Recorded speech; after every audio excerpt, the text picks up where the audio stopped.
നമ്മുടെ ഉള്ളിൽ വെളിച്ചം തേടിയുള്ള ഈ യാത്രയിൽ നമ്മൾ ആത്മാർത്ഥമായി സ്നേഹിക്കേണ്ട ഒരു വ്യക്തിത്വമാണ് നമ്മൾ പലപ്പോഴും നമ്മളെ സ്നേഹിക്കാറില്ല.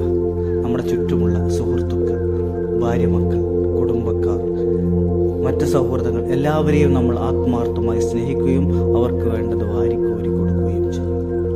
പക്ഷെ നമ്മൾ നമുക്ക് വേണ്ട കാര്യങ്ങൾ ചെയ്യാറില്ല, നമ്മളെ സ്നേഹിക്കാറില്ല. നമ്മുടെ ആത്മാവിന് വേണ്ട, നമ്മുടെ ശരീരത്തിന് വേണ്ട കാര്യങ്ങളിൽ വേണ്ടത്ര ശ്രദ്ധ നമ്മൾ പതിപ്പിക്കാറില്ല.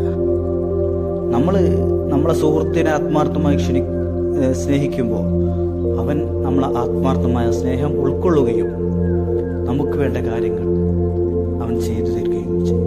അതൊരു സ്വാഭാവികതയാണ്. അതുപോലെ തന്നെയാണ് നമ്മളെ സ്നേഹിക്കുമ്പോൾ നമ്മുടെ ഉള്ളിലുള്ള പുറമേയുള്ള നമ്മളെ ആത്മാർത്ഥമായി സ്നേഹിക്കുകയും ആ സ്നേഹം ഉൾക്കൊള്ളുകയും ചെയ്തുകൊണ്ട് ഉള്ളിലുള്ള നമുക്ക് വേണ്ടി ഒരുപാട് കാര്യങ്ങൾ ചെയ്യും.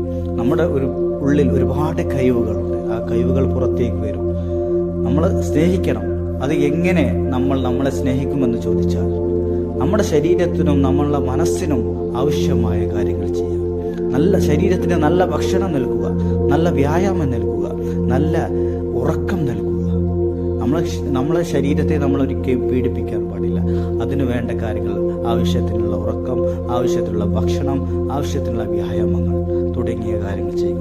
അതുപോലെ നമ്മുടെ മനസ്സിന് വേണ്ട കാര്യങ്ങൾ, നല്ല പോസിറ്റീവ് ചിന്തകൾ, പോസിറ്റീവ് നിരീക്ഷണങ്ങൾ, നല്ല കാഴ്ചപ്പാടുകൾ, അങ്ങനെ നല്ല കാര്യങ്ങൾ നമ്മുടെ മനസ്സിനും നൽകിക്കൊണ്ടാണ് നമ്മളെ സ്നേഹിക്കുന്നത്. അങ്ങനെ നമ്മളെ സ്നേഹിക്കുമ്പോൾ സ്വാഭാവികമായിട്ടും നമ്മുടെ ഉള്ളിലുള്ള വലിയ പൊട്ടൻഷ്യൽ, ദൈവം നമ്മുടെ ഉള്ളിൽ നിറച്ചു വച്ച ആ വലിയ പ്രകാശം ലോകത്തോളം പ്രകാശിക്കാൻ കഴിവുള്ള ആ പ്രകാശ ജ്വാല നമുക്ക് കണ്ടെത്താൻ സാധിക്കുകയും നമ്മുടെ ജീവിതത്തിൻ്റെ ഒരു വഴിത്തിരിവായി അത് മാറുകയും ചെയ്യും.